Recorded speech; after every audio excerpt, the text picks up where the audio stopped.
সকল সাংবাদিক বন্ধুদের আন্তরিক ধন্যবাদ জানাচ্ছি। আজকে আমরা যেটা আপনাদের সামনে উপস্থিত করতে চাইছি এটা হচ্ছে আগামী 6 এপ্রিল 8ম স্বশাসিত জেলা পরিষদ নির্বাচন হতে চলছে। এই নির্বাচনকে সামনে রেখে নিশ্চয়ই বিভিন্ন পলিটিক্যাল পার্টির যার যার বক্তব্য সেখানে উপস্থিত করবার চেষ্টা করছেন। আমরা আমাদের পলিটিক্যাল বক্তব্য আমরা উপস্থিত করছি, কিন্তু ইদানিং গত কিছুদিন আগে বিজেপির তরফ থেকে একটা 27 দফার একটা ইশতেহার প্রকাশ করা হয়েছে। ইশতেহারের শুরুতেই বলা হয়েছে যে বিগত 3 বছরে এডিসি বামফ্রন্ট প্রশাসনে নাকি সমস্ত কাজ বন্ধ করে রেখেছে, প্রতিবন্ধকতা তৈরি করেছে। এই মর্মে কথা বলেই তারা 27 দফা সেখানে তাদের ইশতেহার প্রকাশ করেছেন। প্রথমেই বলবো যে আসলে এটা সম্পূর্ণ একটা মিথ্যাচারের আশ্রয় নিয়ে কথাগুলো বলা হয়েছে। বামফ্রন্ট প্রশাসন সীমাবদ্ধ অবস্থার মধ্যে থেকেও সেখানে অনেক প্রতিবন্ধকতা, সেখানে গণতন্ত্রের কোনো পরিবেশ ছিল না, সার্বিক গণতন্ত্রের পরিবেশ ছিল না, আর্থিক বঞ্চনা ছিল, বিভিন্নভাবে সেখানে প্রতিবন্ধকতা থাকা সত্ত্বেও বামফ্রন্ট এডিসি প্রশাসনে 5 বছরে বিশেষ করে বামপন্থী রাধাচরণ দেববর্মার নেতৃত্বে যে স্বশাসিত জেলা পরিষদ সেখানে উল্লেখযোগ্য সেখানে কাজ করেছে বলে দাবি করা যেতে পারে 6 শিডিউল মোতাবেক যা করবার কথা। কিন্তু এরপরেও ওরা যেটা বলেছেন 27টা যে ইশতেহারের কথা বলা হয়েছে, 1 নম্বরের কথা বলা হয়েছে বড় ভাষা ও অন্যান্য সমস্ত জনজাতি ভাষাকে যথাযোগ্য মর্যাদা প্রদান করা হবে। আসলে কি প্রদান করা হবে? বড় ভাষা তো বামফ্রন্টেই প্রথম এটাকে রাজ্য ভাষা হিসাবে স্বীকৃতি দিয়েছেন। তার পরবর্তী সময় স্কুল কলেজে এটাকে চালু করেছেন, ইউনিভার্সিটি পর্যন্ত চালু করেছেন এবং বড় আলাদা ডাইরেক্টরেট গঠন করে বড় বিকাশের জন্য প্রয়োজনীয় সমস্ত পদক্ষেপ এডিসি প্রশাসনও বড়কে আলাদা উইংস করে সেখানে বড় বিকাশের জন্য যাবতীয় কাজ সেখানে করবার চেষ্টা করা হয়েছে। এবং এই বামফ্রন্ট থাকাকালীন এডিসি এলাকার সমস্ত স্কুলগুলোতে বড় চলছে। 1-2 ক্ষেত্রকে বাদ দিলে পরে প্রায় 90% স্কুলে, এবং বামফ্রন্ট সরকার থাকাকালীন 62টা হাই সেকেন্ডারি স্কুলে চালু হয়েছিল, 22টা কলেজে, একটা ইউনিভার্সিটিতে। কিন্তু এই সরকার 3 বছর অতিক্রান্ত হতে চলছে, একটাও স্কুলে নতুন করে এই যে এটাকে এক্সপ্যান্ড করা এটা কিন্তু করা হয়নি। অথচ বলা হয়েছে বড় ভাষাকে উন্নতি করবেন। বড় ভাষার উন্নতি করবার জন্য কোনো কর্মসূচিই তো নিচ্ছে না 3 বছর ধরে। এবং অন্যান্য ভাষারও সেখানে আমরা যথাযথ মর্যাদা দেওয়ার চেষ্টা করেছি। চাকমা ভাষা, মগ, গারো, হালাম, লোসাই, কুকি ভাষা এগুলোকে প্রাথমিক এডুকেশনে, যদিও লোসাই কুকি এটা ইউনিভার্সিটি পর্যন্ত চলে, অন্যান্য ভাষা এটা প্রাইমারি পর্যন্ত চলছে। কিন্তু এই সরকার আসার পর একটা স্কুলে তার এক্সপ্যান্ড হয়নি, অথচ ইশতেহারে এই কথাগুলো বলা হয়েছে। 2 নম্বর বলেছে ভিলেজ কমিটিগুলো গণতান্ত্রিকভাবে গঠন করা হবে। আমরাই প্রথম 2005-এ এটাকে নির্বাচনের মাধ্যমে গণতান্ত্রিকভাবে নির্বাচন একটা প্রতিষ্ঠান রূপ দিয়ে সেখানে ভিলেজ কমিটিগুলো কাজ করছে। অথচ এই সরকার আসার পর এটাকে জোর জবরদস্তি করে ভিলেজ কমিটিগুলো কাজই করতে দিচ্ছে না। আজকে 16ই মার্চ এই ভিলেজ কমিটি নির্বাচিত যে ভিলেজ কমিটি তার মেয়াদ অতিক্রান্ত হয়ে গেল, নির্বাচনই করলো না। অথচ তারাই বলছে গণতান্ত্রিকভাবে ভিলেজ কমিটিগুলোকে গঠন করা হবে।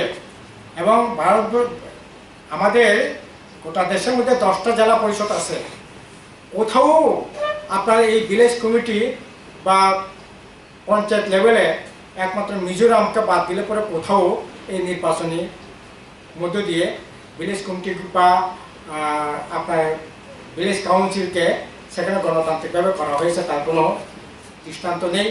বিজেপি পরিচালিত আসামেও বড় টেরিটরি কাউন্সিল আছে, কাছাড় আছে, কার্বি আলং আছে, ওইগুলোতেও দেওয়া আছে।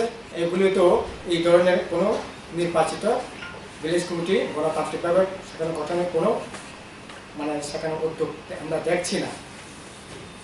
এবং এখানেও এটা মেয়াদ শেষ হয়ে গেছে, কিন্তু নির্বাচনে কোনো বালাই নেই। জনজাতি কাস্টমারি ল কথা বলা হয়েছে। আমরা কাস্টমারি ল বামফ্রন্ট থাকাকালীন যেটা আমরা পাস করে পাঠিয়েছিলাম, এটা পাস হয়েছে জমাতে কাস্টমারি ল।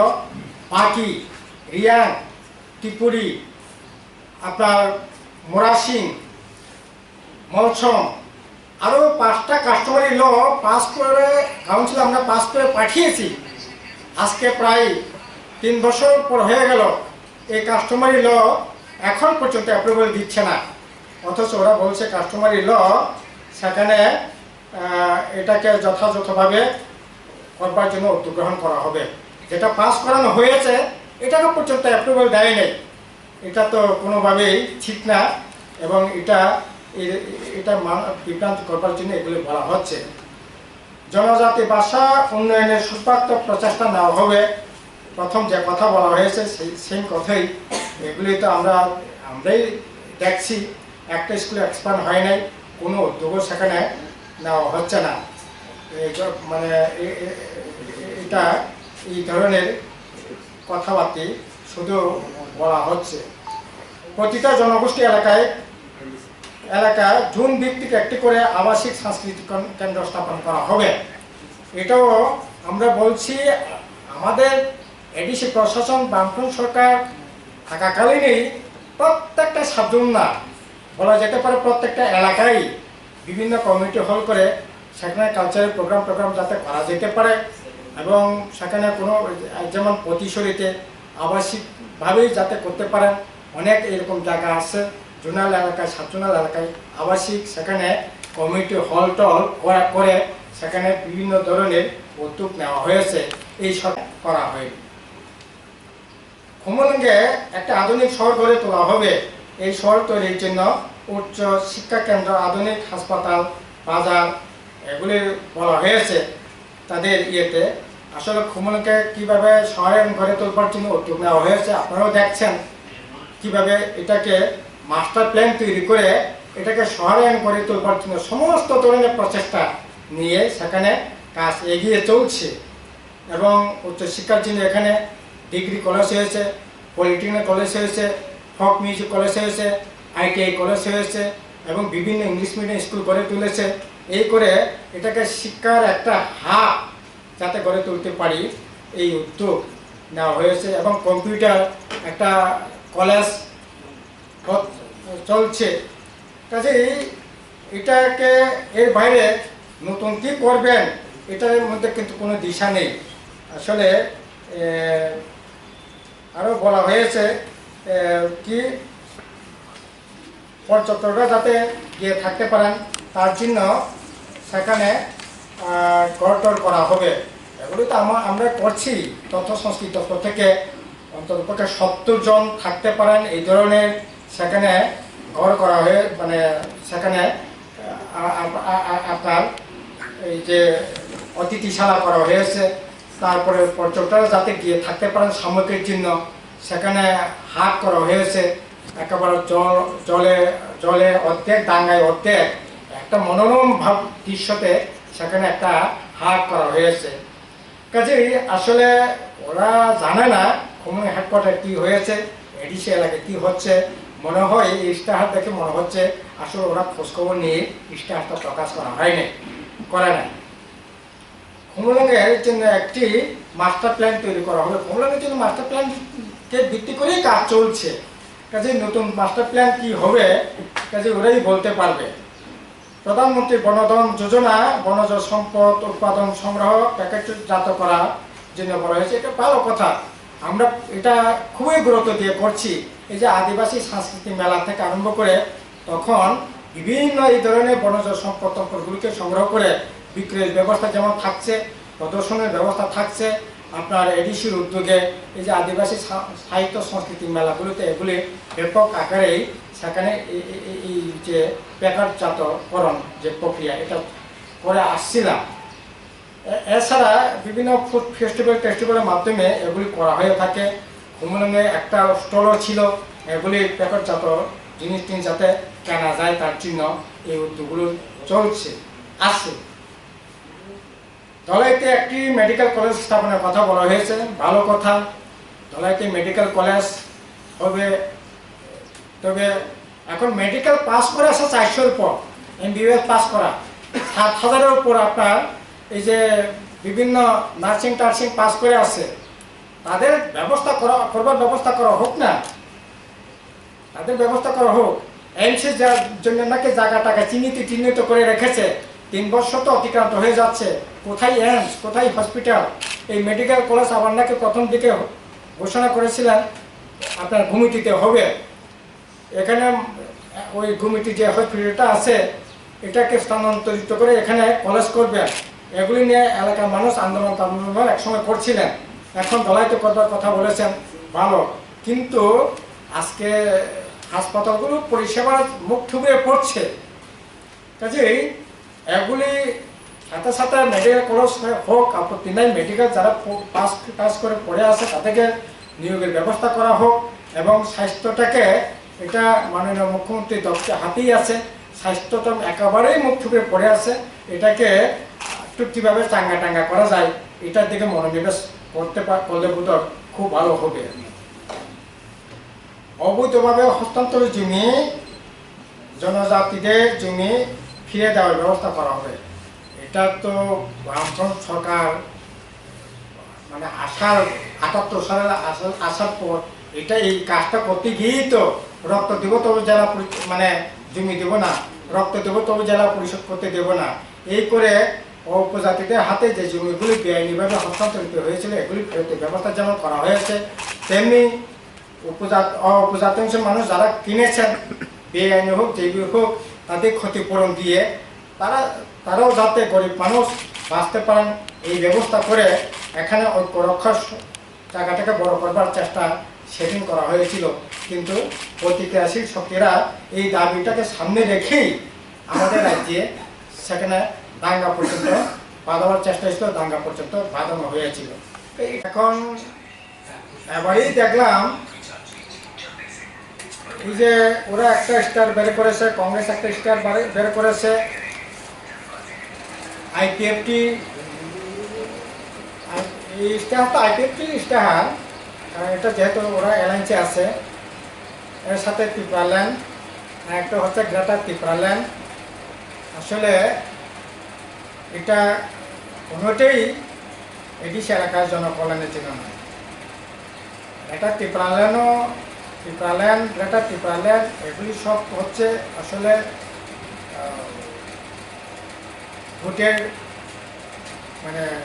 ভোটের জন্য, এটা মানুষের স্বার্থ রক্ষা করার জন্য না, উপজাতিদের স্বার্থ রক্ষা করার জন্য। এগুলি দিয়ে উপজাতির স্বার্থ রক্ষা হবে না। এগুলি মানে একেবারে কি বলবো, এগুলি নিয়ে মানুষ ভাবেও না।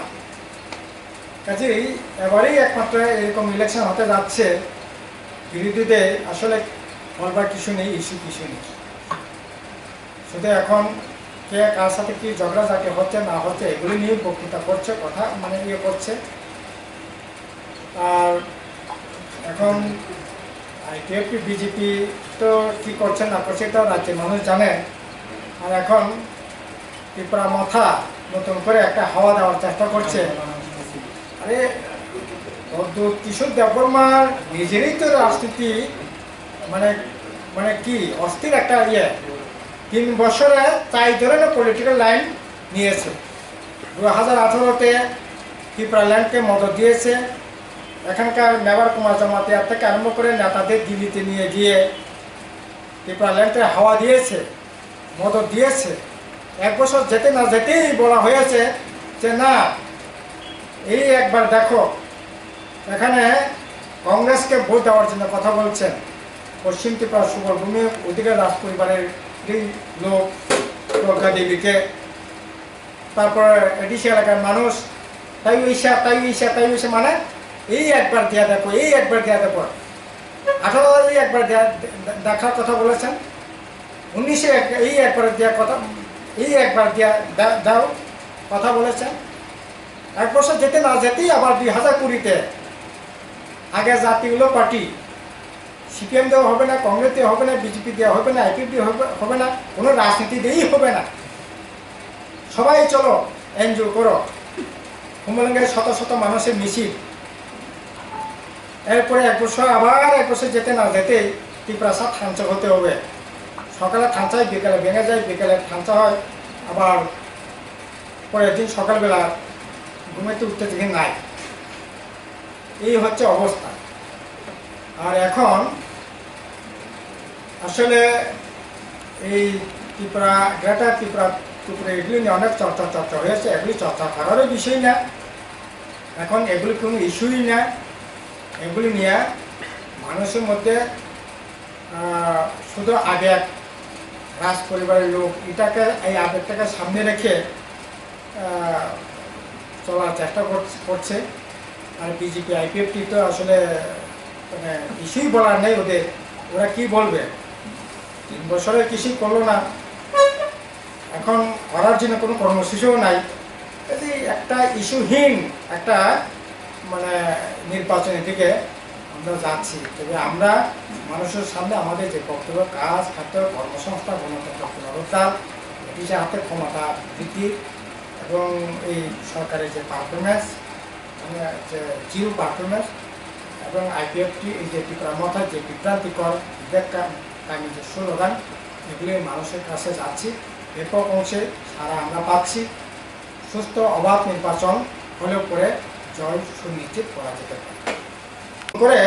এখন এই জমি হস্তান্তর এই বিষয়টা যদি ঠিক আছে, নতুন করে 1-2টা ক্ষেত্রে যদি কিছু হয়ে থাকে, এটা সরকারি, এটা কঠোরভাবে মানে পদক্ষেপ গ্রহণ করা দরকার।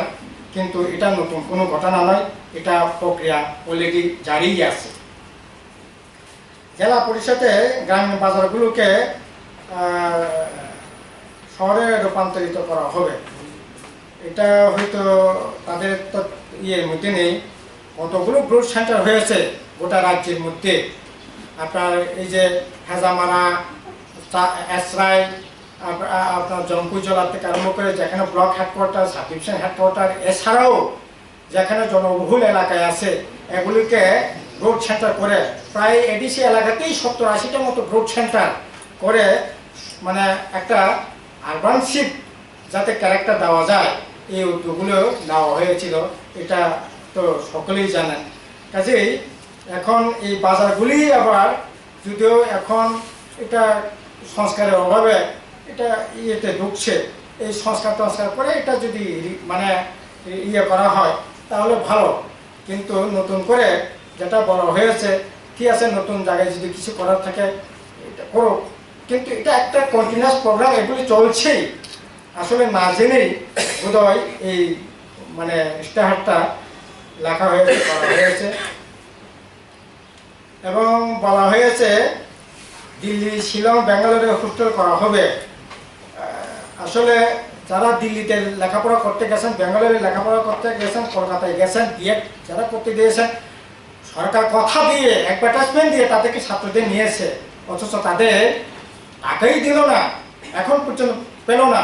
তাদের ভবিষ্যৎ একটা অনিশ্চয়তার মধ্যে ফেলে রেখেছে। এই ধরনের কথা বলার কোনো ইয়ে নাই।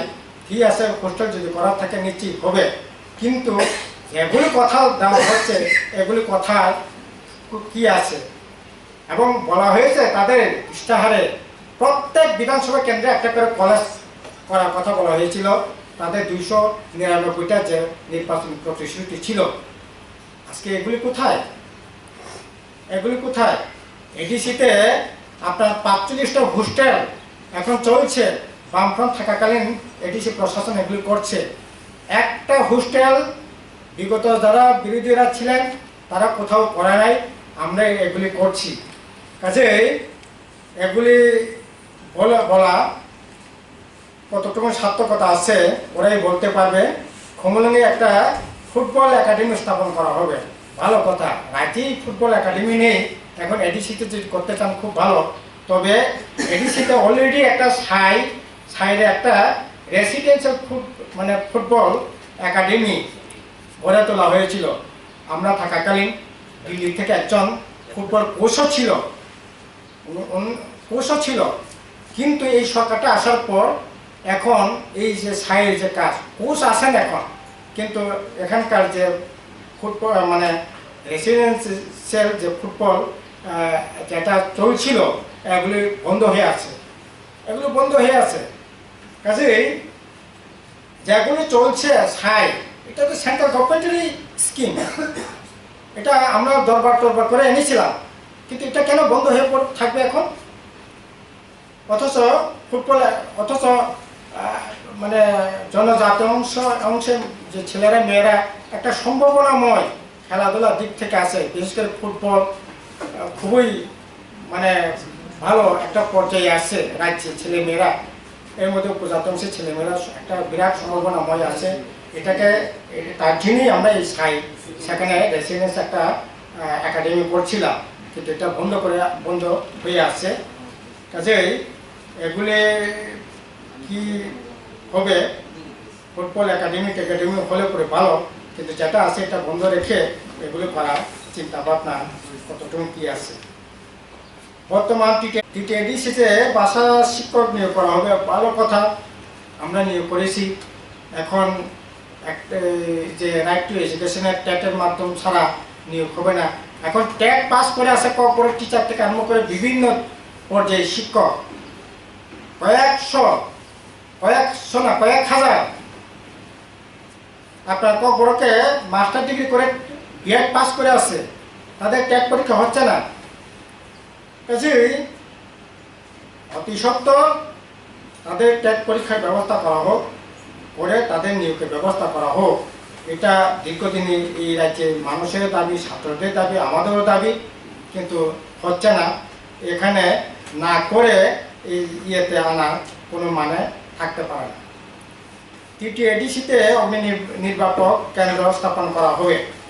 আসলে অলরেডি আমরা থাকাকালীনই জায়গাটাকে চিহ্নিত করে এখানে একটা ফায়ার সার্ভিসেস সেন্টার করার জন্য বলা হয়েছিল, কিন্তু আমরা আমি যখন ছিলাম শেষ পর্যন্ত বারবার আমরা চিঠি দেওয়ার, সরকারি নজরে নিয়ে যাওয়ার চেষ্টা করেছি এখানে একটা ফায়ার সার্ভিস সেন্টার করার জন্য, কিন্তু কোনো উদ্যোগ নেই, এখনও কোনো উদ্যোগ দেখছি না। কাজেই এখন করলেই হয়, এটা তো এই এলাকার মানুষেরই দাবি।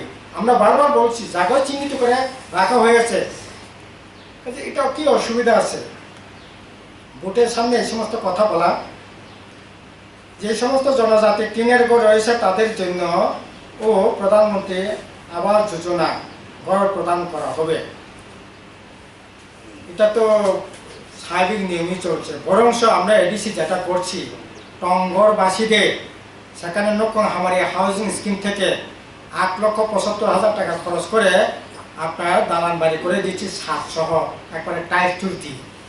এরকম বাড়ি করার জন্য উদ্যোগের কথা বলতে পারেন, কিন্তু টিনের বাড়ি অলরেডি চলছে। এটা ইশতেহারে না থাকলেও এটা চলবে, এটা কন্টিনিউয়াস প্রোগ্রাম, এটা দীর্ঘদিন ধরেই চলছে। কাজেই এটা আর কি নতুন করে বলবার কি আছে? আমরা এডিসি যেরকমটা করেছি সেরকমভাবে করার জন্য উদ্যোগ নেওয়া যেতে পারে। কাঁচা রাস্তাগুলোকে পাকা করার, এগুলি তো রাস্তা তো চারিদিকে মাকড়সার ঝালের মতো করে রাস্তা করা হয়েছে।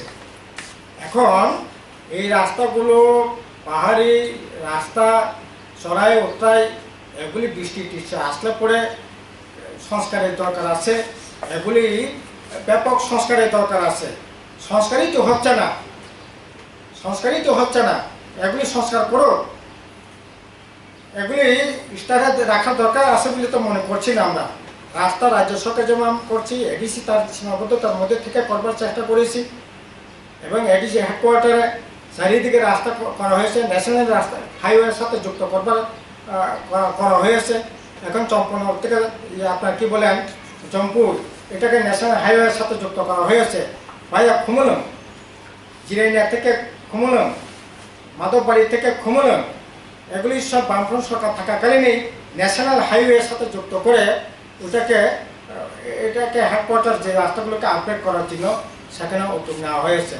কাজেই এগুলি বলার কি মিনিং, বরং সংস্কার যেগুলি করা দরকার এগুলি সংস্কার করা হোক, এগুলি ব্রিজ সলিং টলিং আছে এগুলো পাকা রাস্তা করার জন্য উদ্যোগ নেওয়া হোক, এগুলি বলার কোনো ইয়ে থাকে না। বিদ্যুৎ, পানীয় জল, ঠিকই পানীয় জল বিদ্যুৎ আমরা করছি, এই সরকার আসার পর নতুন কৃষি হচ্ছে না। আমাদেরও দাবি থাকবে যেখানে যেখানে এখনও ছোটো ছোটো কৃষি এডুকেশনের সমস্যা আছে এগুলিতে সমস্যা দূরীকরণের জন্য উদ্যোগ গ্রহণ করা হোক। কাজেই এটা আলাদা করে বলা কি আছে বুঝতে পারছি না। তৃতীয় হবে, মাননীয় মুখ্যমন্ত্রী বলছেন প্রথম বলছিলেন 3 বছরের মধ্যে মডেল রাজ্য হবে। গতকাল শুনলাম 2022-এর মধ্যে মডেল রাজ্য হবে। মডেল রাজ্যের মধ্যে আবার মডেল ভিলেজ কি দরকার? মডেল রাজ্য যদি হয়ে থাকে তাহলে মডেল ভিলেজে আবার কি দরকার আছে বলে তো কিছু এটা তো স্ববিরোধী কথাবার্তা। কাজে মডেল রাজ্যে মডেল ভিলেজ এটার মিনিংটা কি এটা স্পষ্টকরণ করা দরকার। আসলে মডেল ভিলেজ, মডেল রাজ্য এটা কি মিনিং? এডিসি এলাকায় মুখ্যমন্ত্রী রাবার মিশন প্রকল্প 3 বছর ধরে বারবার চেঁচামেচি করছি আমরা, রাবার আরো এক্সপান্ড যাতে করতে পারি। এডিসি প্রশাসন ইতিমধ্যে শুরু থেকে এই পর্যন্ত প্রায় 81,000 পরিবারকে রাবারের সাথে যুক্ত করেছি। রাবারটাই একমাত্র গ্রামীণ অর্থনীতি বিকাশের ক্ষেত্রে একটা বড় মাধ্যম, আমরা বারবার বলেছি। কিন্তু মাননীয় মুখ্যমন্ত্রী বলছেন এই রাবার নাকি দেশের গাছ না, দেশীয় গাছ লাগাতে হবে, এটা নাকি বিদেশি গাছ, তার জন্য রাবার লাগানো চলবে না, রাবার লাগানো বন্ধ করে রেখেছে। এখন উদয় হয়েছে, শুভ উদয় হয়েছে, ঠিক আছে। আমরাও চাই রাবার আরও লাগানোর সুযোগ আছে, রাবার লাগানোর ব্যবস্থা করা হোক। এবং এই 27 দফা আসলে কর্মসূচি অনেক কাজ ইতিমধ্যে আমরা করেই ফেলেছি, করছি। এগুলি না জেনে এই ইশতেহার প্রকাশ করা হয়েছে। আসলে এই ইশতেহারটার মধ্যে না করার জন্য, করার মতো কিছু নাই, না করার জন্য এগুলি ইশতেহার করা হয়েছে। এটাও ওই 299টা যে মানে গত 18 ইশতেহারে যেটা ছিল, এই 27টাও এই জুমলা ইশতেহারেই পরিণত হবে। অথচ দুর্ভাগ্যের বিষয়, রাজ্যে কাজ নাই, খাদ্য নাই, মানুষের রোজগার নাই, হ্যাঁ, অর্থনীতিভাবে সব দিক থেকে পিছিয়ে আমরা পড়ছি। কীভাবে এগুলিকে উন্নত করা যায়, কাজ খাতের ব্যবস্থা কীভাবে করা যায়, কর্মসংস্থান ব্যবস্থা কীভাবে করা যায়, জিনিসপত্র আকাশ ছোঁয়া দাম বাড়ছে, এগুলি কীভাবে কমানো যায়, এগুলি এই ইশতেহারের একটা অক্ষর নাই, একটা শব্দও নাই। কাজেই এগুলিকে ব্যতি রেখে এডিসিকে রাজ্যকে মডেল করবেন, এডিসি এলাকা উন্নয়ন করবেন, মানুষের ক্রয় ক্ষমতা বৃদ্ধি না করে, মানে আর্থিক অবস্থার ব্যবস্থা না করে, কর্মসংস্থান ব্যবস্থা না করে, কাজ খাতের ব্যবস্থা না করে, এগুলি আসলে অলিক স্বপ্নসার, এগুলি কিছু না। এটা এই ইশতেহার আসলে এডিসি এলাকা মানুষের না, মানুষের কল্যাণের জন্য না, জনকল্যাণের জন্য না। এবং এই ইশতেহার একটা ওই পূর্বেকার মতোই একটা জুমলা ইশতেহার ছাড়া এটাকে কিছু বলতে পারি না। ক্ষমতায় ত্রিপুরা টেরিটরি কাউন্সিল গঠন করা হবে। টেরিটরি কাউন্সিল এডিসির হাতে ক্ষমতা দেওয়ার জন্য বারবার এটা 125তম সংবিধান সংশোধন করে এটা মানে অনেক পর্যায়ে আলাপ আলোচনা হয়েছে। কিন্তু এখন পর্যন্ত পাস করলো না। এটা অত্যন্ত দুঃখজনক। এটা হওয়া উচিত ছিল অনেক আগেই। শুধু নির্বাচন আসলেই এই সমস্ত কথাবার্তা বলছেন, অথচ এটা নিয়ে 50টা আসন হবে, আপনার টিটিসি হবে, ক্ষমতা বৃদ্ধি করা হবে, অর্থে প্রদান করা হবে, এগুলি কথার কথা নির্বাচন আসলেই বলছে। কিন্তু এটা নির্বাচনের মুখে এই সমস্ত বলার কোনো মিনিং থাকে না। আজকে 3 বছর অতিক্রান্ত হয়ে যাচ্ছে, দিল্লিতে আপনার 7 বছর হচ্ছে। এগুলি করতেই পারতেন, আসলে সদিচ্ছা নাই বলে এগুলো হচ্ছে না বলেই মনে হয়। টিটিআইটিসি এলাকায় মার্শাল আর্ট একাডেমি গঠন করা হবে, এটাও না জেনেই এটা আনা হয়েছে। মার্শাল আর্ট মানে আমাদের অলরেডি আছেই, আমাদের জুডো একাডেমি অলরেডি এখানে 50 জন ছেলে নিয়ে লেখাপড়া করছে, জুডো শিখছে এবং বহিরাজ্যে গিয়ে তারা সেখানে অনেক পুরস্কারও আনছেন। কাজেই এটা না জেনে, আসলে খোঁজখবর না রেখেই এগুলি বলা হচ্ছে। আসলে এখন কি বলবো, স্পোর্টস ডিপার্টমেন্ট বলে একটা আছে কিনা রাজ্যে, এটাই তো এখন বলা যায়। একেবারে মানে এটার অস্তিত্বই তো এখন খুঁজে পাওয়া যাচ্ছে না, এই জায়গায় চলে গেছে। কাজেই তার জন্যই এগুলি বলা হচ্ছে। জনতা জাতিদের পরম্পরায় চিকিৎসা পদ্ধতি বিস্তার, সংরক্ষণ ও বৈজ্ঞানিক ব্যবহার উদ্যোগ নেওয়া হবে। ঠিক আছে, ভালো কথা। আমরাও চাই ন্যাচারাল জিনিসগুলো ব্যবহার করা হোক, এগুলো সরকারও উদ্যোগ নিচ্ছে, আমরাও উদ্যোগ নিচ্ছি। তবে ওই করোনা হলে গোমূত্র পান করলে, স্নান করলে ভালো হবে, এই ধরনের শিক্ষা, এই ধরনের মানে পরম্পরা পদ্ধতি যাতে না আনা হয়, এটা আমাদের আবেদন থাকবে। প্রতিটা সাবজোনাল এলাকায় জনজাতিদের পোশাক ও বুনন কেন্দ্র স্থাপন করা হবে। অলরেডি আছে, এগুলি চলছে। এগুলিকে কিভাবে রিভাইভ করা যায় এটা নিয়ে কথা থাকতে পারে, এটা সংস্কারের জন্য কথা থাকতে পারে, কিন্তু এগুলি অলরেডি আছে। 33টা না, আমাদের 65টা এই ধরনের কেন্দ্র আছে এখন প্রত্যেক সাবজোনালা। কোনো সাবজোনালে 2-3টাও আছে। মোট 65টা এই ধরনের আপনার পোশাক আশাকের বুনন কেন্দ্র অলরেডি আছে আমাদের। জুম উৎপাদিত ফসলকে অর্গানিক ফুড হিসেবে ব্যবহারের সুযোগ বৃদ্ধি করতে হবে। যারা জুম চাষিদের কোনো ধরনের সাহায্যই করছে না 3 বছর ধরে, তারা কথা বলছে, অথচ আমরা সীমাবদ্ধতার মধ্যে থেকেও 2000 মানে এই যে আগে তো হয়েছেই 2018, 2019, 2019 পর্যন্ত, যতদিন এডিসি বামফ্রন্ট প্রশাসন ছিল ততদিন পর্যন্ত জুমিয়াদের কীভাবে সাহায্য করতে পারি, সাহায্য করার জন্য উদ্যোগ নিয়েছিলাম আমরা। কিন্তু এখন তো কোনো উদ্যোগই নাই, কোনো ধরনের সাহায্য সেখানে পাচ্ছে না। কাজে যারা জুম চাষিদের কোনো ধরনের সাহায্যই করছে না, তারা এই সমস্ত কথা বলছেন। টিটিআইটিসির জন্য আলাদা পৃথক নিয়োগ নীতি করা হবে। কী ধরনের পৃথক নীতি করা হবে? রাজ্য সরকার যেরকমটা করেছে, সমস্ত আউটসোর্সিংয়ের মাধ্যমে করা হবে। এই পর্যায়ে যদি এডিসিতে নিয়ে যায়, তাহলে আরও সর্বনাশ হয়তো ডেকে আনতে পারে। আমরা এটার বিরোধিতা করব, কারণ আউটসোর্সিং বলেন, আপনার প্রাইভেটাইজেশন বলেন, আর নিয়োগই তো বন্ধ, নিয়োগই বন্ধ। এর মধ্যে আউটসোর্সিং, এর মধ্যে সমস্ত রাষ্ট্রের তো সম্পদ, যেমন রাজ্যের সম্পদও তো এই বিদ্যুৎ থেকে আরম্ভ করে বিভিন্ন ইয়েগুলি বিক্রি করে, মানে আউটসোর্সিংয়ের হাতে, বেসরকারি হাতে তুলে দেওয়ার ব্যবস্থা করা হচ্ছে। আরও নতুন স্কুলগুলো, নতুন মানে সিদ্ধান্ত নিয়ে স্কুলগুলো পর্যন্ত কি আপনার বলেন, এই যে ইস্কনের হাতে তুলে দেবেন, নয়সে একটা স্কুলগুলোকে, এগুলি প্রাইভেট যে সমস্ত আছে ইস্কন, তাদের হাতে তুলে দেওয়ার জন্য অলরেডি সিদ্ধান্ত নিয়ে রেখেছে।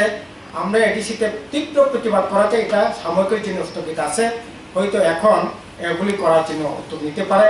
মানুষ প্রতিবাদ করবে, আমরা প্রতিবাদ করব, এটা কোনোভাবেই মেনে নেওয়া যায়।